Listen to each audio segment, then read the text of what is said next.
지난 시간에 한 토국수라고 하는 개념과 목국토라고 하는 개념이 이제 시작을 하는 개념이라면은 화극금이라는 것은 중간 과정이라고 보시면 돼요. 우리가 살아가는 데 있어서 인생의 중년을 의미하기도 하는데 가장 이제 경쟁이 치열한 환경이 이제 이 화극금 환경이에요. 그래서 이제 화극금이라고 하는 것은 어렵지는 않는데 좀 복잡해요.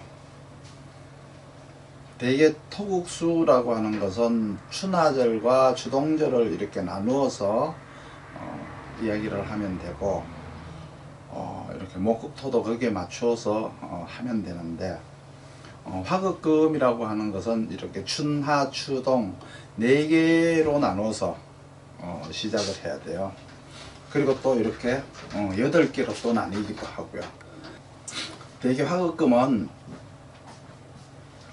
중간 과정이기 때문에 어떤 일을 추진해 나가다가 이렇게 부족함을 느낀다거나 내가 더 큰 어떤 그 깨달음, 더 큰 능력을 얻기 위해서 큰 가치를 만들어내는 것을 이야기하는 거예요.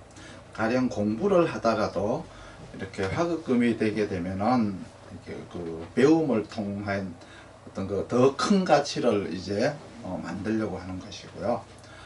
내가 사회생활을 하던 과정에서라도 또 더 큰 가치를 만들고자 하는 것이 화극금에 들어가는 거예요. 그래서 대개 이제 배움을 우리가 배우는 과정에서 일어나는 어떤 이러한 문제들은 이제 춘하절의 화극금에서 이제 일어나는 것이고요. 주동절의 화극금은 우리가 사회생활을 하면서 활용을 통해서 이제 우리가 쓰다가 더 큰 가치를 만드는 과정에 포함이 된다, 이렇게 생각을 하시면 돼요. 그럼 춘절의 화극금이라고 하는 것은 동지서부터 춘분까지를 이렇게 춘절이라고 하죠. 춘절이라고 하고 병화와 춘절의 화극금은 병화와 신금의 화극금인데, 이걸 병신합이라고 하시면 안 돼요. 이건 화극금인 거예요. 무슨 뜻이냐 그러면 추운 날씨죠. 춘절이라고 하면 대개 어느 시기냐 그러면 우리가 잘 공부를 해서 잘 알겠지만 동지에서부터 춘분까지를 춘절이라고 하죠. 춘절이라고 하는데 동지에서부터 춘분까지 이 시기에 화극금이라고 하는 것은 추운 기운을 온난하게 돌리는 거예요. 온난하게 돌려서 서리와 얼음을 녹여서 신금이 금생수를 할 수 있게끔 유도를 해주는 거죠. 그러니까 수생목이 목적인데 병화가 신금을 화극금하는 것은 금생수를 하기 위함이다. 그 금생수의 목적은 수생목에 있는데 일단은 병화의 화극금은 춘절의 병화의 화극금은 금생수를 하기 위한 행위가 되는 거예요. 여기에서 신금이라고 하는 것은 서리와 얼음을 의미하고요. 병화는 그 서리와 얼음을 녹이는 이제 그 따뜻한 온난한 기운의 작용을 하는데, 이 신금 속에는 오래된 내력에, 그렇죠, 잠재적 능력이, 무한한 잠재적 능력이 들어있어요. 그 능력을 끌어올리는 역할을 병화가 하는 거예요. 그래서 이 신금이 병화를 만남으로 해서 활용적 가치가 있는 깊은 지식이나 아이디어를 만들어내는 작용을 하는 거죠. 그러니까 신금은 병화를 만나야만이 그런 잠재적 능력을 끌어올리고 자기가 가진 어떤 아이디어나 지혜를 쓸 수가 있는 거예요. 뭘 통해서? 금생수를 통해서. 춘절인데 이때는 대개 이제 춘절에 화급금이 되는 사람들이 되게 공부를 오랫동안 해야 돼요. 보통 33세 정도까지 공부를 하게 되고요. 박사 학위를 받게 되겠죠. 춘절에 화급금이 되는 사람들은 이제 그렇게 이제 보시면 되는데, 너무 이렇게 공부를 오랫동안 그리고 깊게 이렇게 해야 되기 때문에 인생이 남들에 비해서 조금 힘들 수가 있죠. 적당히 공부해서 그냥 대학 졸업하고 이렇게 기업체나 뭐 이런 곳에 들어가서 적당히 이렇게 살면 되는데, 이렇게 오랫동안 또 그리고 깊게 이렇게 연구하고 공부를 해야 된다라고 하는 게 이제 춘절의 화급금이세요. 특히 이제 신금이, 이 신금이 이렇게 축중에 있는 신금이 있죠. 축중에 있는 신금이나 술중에 있는 신금이 있게 되면은 더 힘이 들어요. 축중의 신금이라고 하는 것은 이제 자기 개발을 통해 가지고 자신의 어떤 그 능력을 알아가는 거죠. 그리고 술중의 신금은 이렇게 타인을 개발하는 거예요. 타인을 개발해서 남을 깊게 알아가는 능력인 거예요. 대개 술토가 있는 사람이 축토가 있는 사람보다가 개업을 먼저 이렇게 하게 되죠. 먼저 하게 되는데, 이때 술중의 신금이라고 하는 것은 경험을 통해서 사회를 경험을 통해서 남을 알아가는 것이고요. 축토라고 하는 것은 오랜 배움이나 자기가 어떤 수행 과정을 통해 가지고 자기를 아는 거예요. 그래서 나를 아는 것과 남을 아는 것이 화급금에서 이렇게 다르게 나타나는데, 술토라고 하는 것, 술중의 신금이라고 하는 것은 사실은 이제 춘절의 화급금은 아니죠. 술중에 있는 신금은 정화로다가 화급금을 해야 되니까 동절의 화급금이 되는 거예요. 그래서 춘절의 화급금이라고 하는 것은 금생수를 시키기 위해서 하는 행위가 된다. 그리고 이제 춘하가 오면, 그렇죠, 봄 여름이 오게 되면은 병화가 와도 되지만 봄 여름이 와서 이렇게 스스로 이렇게 병화가 눕게 되기도 해요. 그래서 금생수를 하게 됐을 때 이것은 이제 원원유장이라고 해서 오랫동안 쓸 수 있다라는 의미가 들어있어요. 그리고 나서 이제 하절의 화급금은 이제 대개 이제 춘분서부터 이제 하지까지가 이제 하절의 화급금에 들어가죠.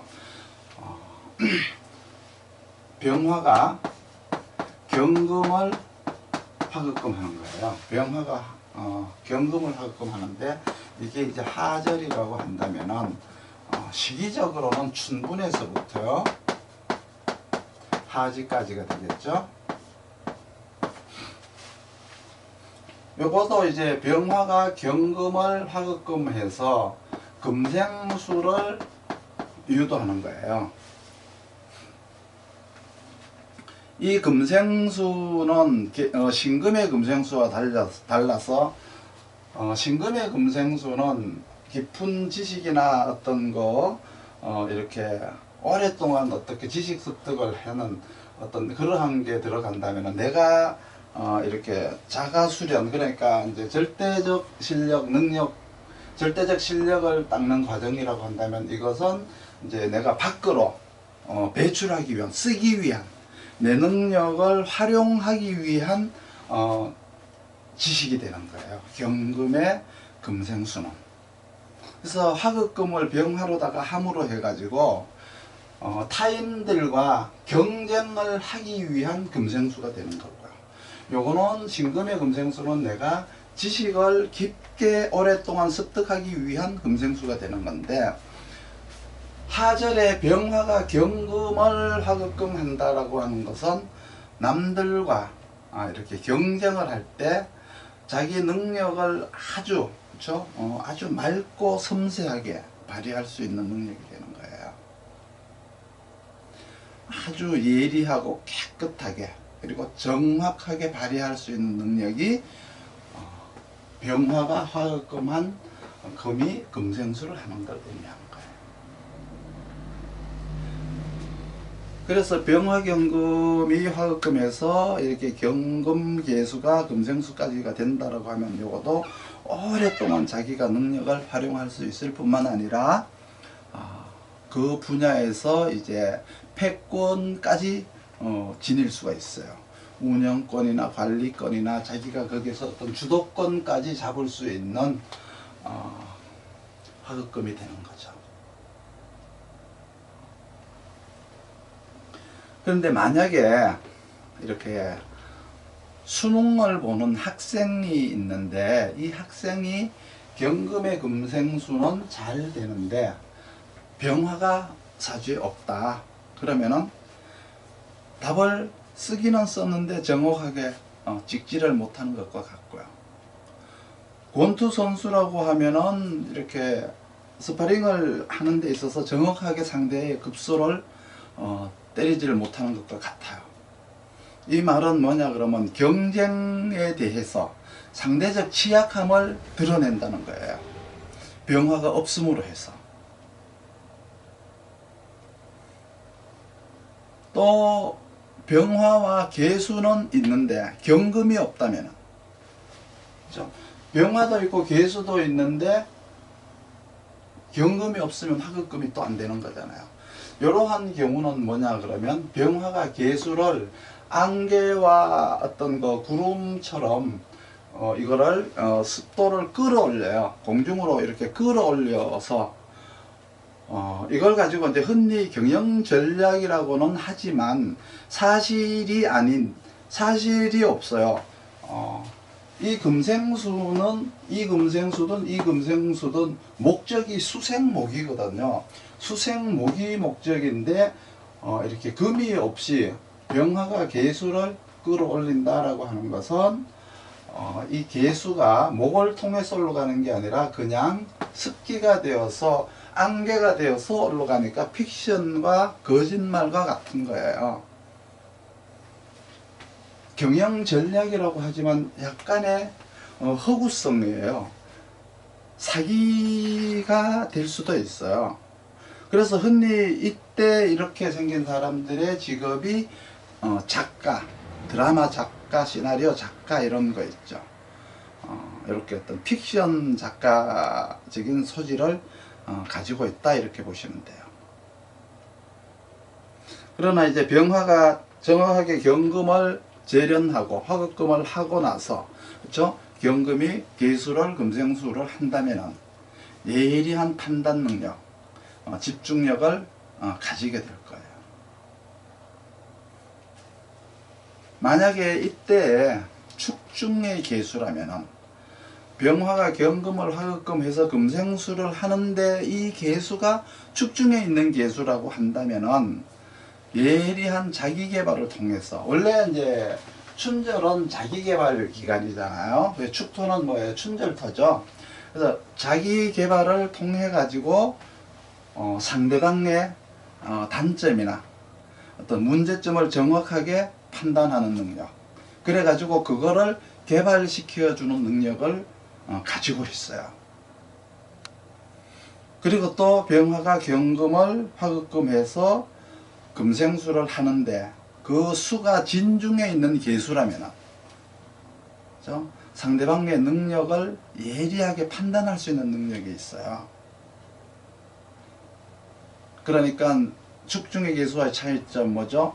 나를 개발해서 내가 자기 개발을 통해서 상대방의 단점이나 문제점을 판단하는 축중의 계수에 비해서 진중의 계수는 나를 개발하는 건 아니고 일단 상대를 예리하게 판단할 수 있는 능력이 뛰어나서 마치 쪽집게 강사와도 같아서요. 어떻게 해야 상대를 이길 수 있는지에 대한 정확한 어떤 그 급소, 포인트를 알게 해주는 게 진중의 계수가 되는 거죠. 그럼 사주에 이제 진중의 계수가 있는 사람이 가령 궁합을 본다라고 봤을 때 이 진중의 계수는 항상 자기 수준은 생각하지를 않고 남의 수준만을 생각하기 때문에 결혼하기가 어려워지는 거예요. 자기 처지는 생각하지 않고 항상 남을 평가하는 걸 좋아하잖아요. 남을 보는 능력은 뛰어나기 때문에 결혼하기가 쉽지 않은 거죠. 이렇게 우리가 토 속에 들어있는, 그렇죠? 토 속에 들어있는 금, 그리고 토 속에 들어있는 수를 개발하는 능력이 현실에서 가장 부합하다라는 걸 아셔야 돼요.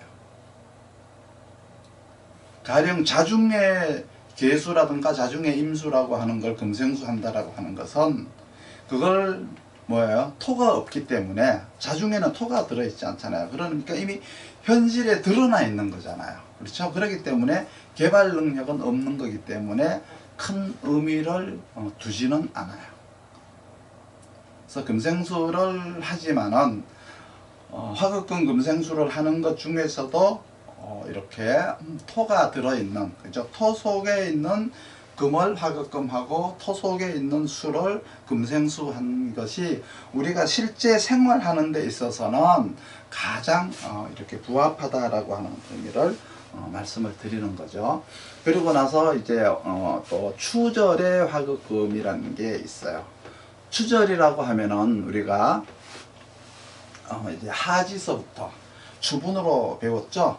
그렇기 때문에 정화가 경금을 화극금 하는 거예요. 추절은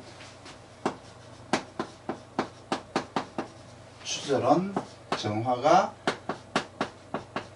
경금을 화극금 해서 이것도 역시 금생수를 해야 되죠. 그렇죠? 금생수를 하는데 뭘로 해요?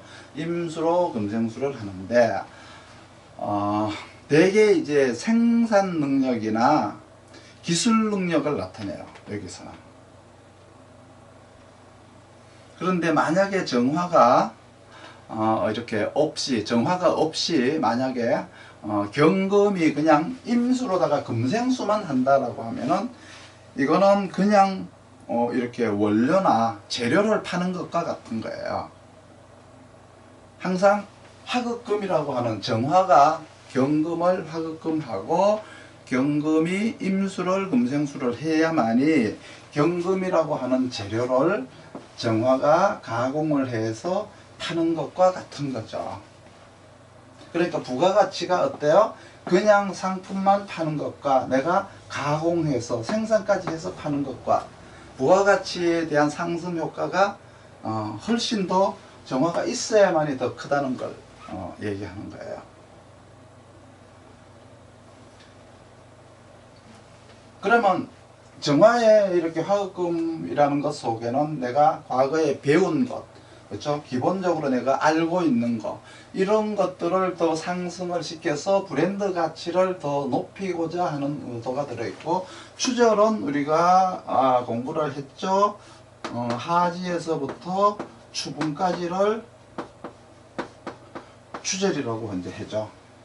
그렇죠? 이렇게 이제 화극금 금생수를 하는데, 이때 화극금 금생수라고 하는 것은 기본적으로 배운 것을 더 상승시키고 브랜드 가치로 만들어 나가는 것을 이야기하는데, 정화가 경금을 화극금 할 때도 토가 끼어야만이 시기적절함이 들어있어요. 환경에 맞음이 들어있는 거예요. 복습을 하다가 보면 이제 춘절의 화극금이라고 하는 것은 초기적이죠. 이때는 이제 시작하는 개념이기 때문에 초기적인 자기상승 효과를 말하는 건 춘절의 화극금이고요. 하절의 화극금이라고 하는 것은 외부의 활용 능력을 통해서 상승 효과를 보는 걸 말하는 거예요. 그리고 추절의 화극금이라고 하는 것은 중간적인 어떤 자기상승 효과인데, 기존의 것을 가지고 부가가치를 높이는 거죠. 그래서 내 가치를 브랜드화 시키는 어떤 과정이기도 하고요. 부장에서 이사로 진출을 하는 그러한 가치 상승적 효과인 거예요. 대개 부장을 달기까지는 누구나가 자기 실력과 자기 노력으로 달 수가 있지만 이렇게 이사로 가는 거는 특별한 사람들만이 가는 거죠. 그러니까 누구나가 다 부장은 될 수가 있어도 이사가 되기는 어렵다라고 하는 것을 이제 여기서 이제 이야기를 하는 건데, 되게 이제 추절의 화극금 속에는 많은 경쟁 능력과 어떤 절차가 있어요. 조금 복잡해요. 요건 조금 이따가 다시 하기로 하고요. 일단은 여기에서 이제 지지의 화극금을 잠시 한번 돌아보고 다시 진행하도록 할게요. 지지라고 하면은 일단은 사중의 경금이 있어요. 사중의 경금이 화극금을 한다. 이 말은 무슨 말이냐 그러면, 내가 능력을 활용해 본 걸 가지고 부가가치를 높인다는 의미가 들어 있어요. 그러면 활용해 본 능력이라는 것과 어떤 활용해 보지 않는 능력의 어떤 차이가 있는데, 사중경금은 활용을 해 본 거고, 만약에 신중에 있는 경금이나 유중에 있는 경금이라 그러면 이제 내가 그 안에는 배운 것도 들어가 있고, 그렇죠? 사용해 본 것도 들어가 있고, 다 들어 있어요. 그 지지의 이렇게 화극금 속에서는, 신중의 경금, 유중의 경금 속에는 다 들어 있는데, 특히 여기에는 상대가 얼마나 내 능력을 필요로 하느냐에 따라 가지고 그 부가가치가 높아지는 건데, 이 말은 어떤 그 상대성, 그러니까 시장에서 요구하는 혹은 고객이 요구하는 그 어떤 그 상대성에 따라서 부가가치가 달라지는 걸 얘기하는 거예요. 만약에 직원을 채용한다라고 했을 때 사중에 있는 경금이 있는 사람을 직원으로 쓴다라고 하면은, 이 사람은 고객의 마음을 맞추기보다는 어떤 사장의 마음을 알아주는 사람과 같은 거죠. 사장에게 잘 보이려고, 상사에게는 잘 보이려고 하지만 이렇게 고객에게 잘 보이려고 하는 마음은 별로 없어요. 물론 이런 사람들도 필요로 하죠. 회사에 충성하는 게 결국은 주안점인데, 고객에게 서비스를 해서 회사에 충성을 할 것이냐, 고객은 제외하고 일단 사장에게 충성을 할 것이냐의 차이점인데, 목적은 같지만 방법에 대해서 조금 다를 수가 있죠. 가령 회계사다 이런 경우에는 우선 세금을 적게 나오게 해야 되니까, 그런 건 뭐예요? 사장에게 잘 보이는 거죠. 이런 것들은 굉장히 사중에 있는 경금을 가진 사람을 쓴다면 굉장히 잘 맞게 되겠죠. 그런데 신금이나 유금에 있는 경금이라고 하는 것은 대개 이제 외부에서, 그죠? 밖에서 이 PR도 잘하고 홍보도 잘하고 어쨌든 영업도 잘하는 것들은 이제 이렇게 신유금 중에 있는 경금이라고 보시면 돼요. 우리가 이렇게 공부를 하면서 지지에 있는 것들을 첨관화 시켜 가지고 봐야 되는 거를 이제 습관화를 시켜야 될 필요가 있어요. 그래서 지지에 있는 것은 쓰나요, 못 쓰나요, 이런 거에 대한 문제가 이제 발생이 되는데, 지지에 있는 것도 분명히 쓰는 거고 약한 건 아니세요. 단지 그것이 내가 일상생활 속에서 쓰고 있는 것인데, 내가 의식적으로 거기에 큰 의미를 부여하지 않고 살아가는 우리 일상생활과 같은 게 지지라는 거예요. 그것을 우리가 이제 지지에 투관이 됨으로 해서 내가 하는 일에 대한 부가가치가 이렇게 부가가치를 높이고자 하는 나의 의지, 그렇죠? 이런 것들이 살아나고 내가 하고 있는 일이 갑자기 중요해져서 사회화로 되고 이러한 것들이 천간에 투관이 되었을 텐데, 천간에 투관이 되지 않고 지지에만 있는 것들은 그냥 우리가 늘상 생활 속에서, 일상 속에서 하고 있는 일들이 모두 지장간 안에 있는 것이다, 이렇게 생각을 하시기 바랍니다.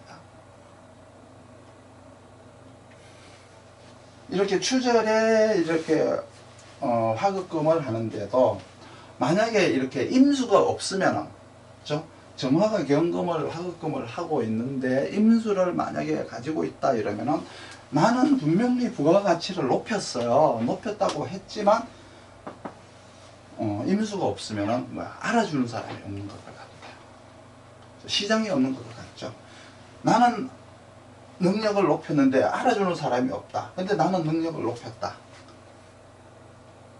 이런 사람들 병원에 가면은 과대망상증 환자라고 그래요. 반드시 임수가 있어야만이 인정을 받을 수 있어요. 그 부가가치를 높였는데 그 부가가치를 알아주는 사람이 있는 거예요.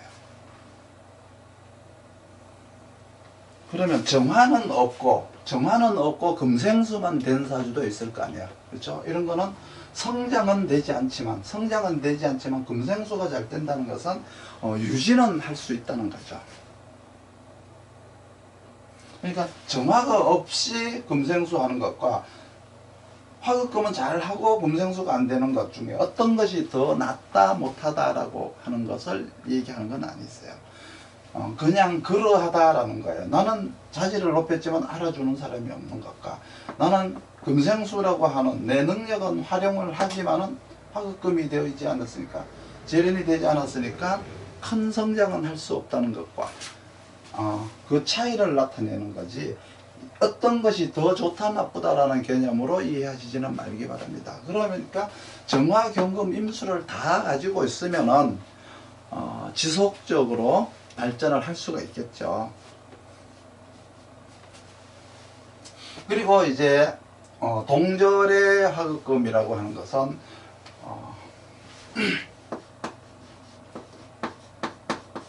동절의 화급금은 정화가 신금을 화급금에서 임수로 금생수로 하는 걸 얘기하는 거예요. 동절이라고 하는 것은 주분에서부터 동지까지를 얘기하는 거죠. 이렇게 얘기를 하는 건데 임수라고 하는, 그렇죠? 여기에 이제 분명히 금생수가 있죠. 임수라고 하는 시장의 요청, 그러니까 상대의 요청에 따라 가지고 부가가치를 높이는 거예요. 그러면 시장의 요청이라고 하는 것은 뭐냐 그러면 먼저 여기는 수국화가 돼야 돼요.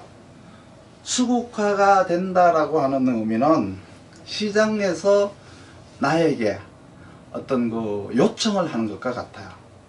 부가가치를 높여주세요. 이러이러한 점을 고쳐서 이렇게 해주세요라고 하는 어떤 그 주문을 받는 것과 같은 거예요.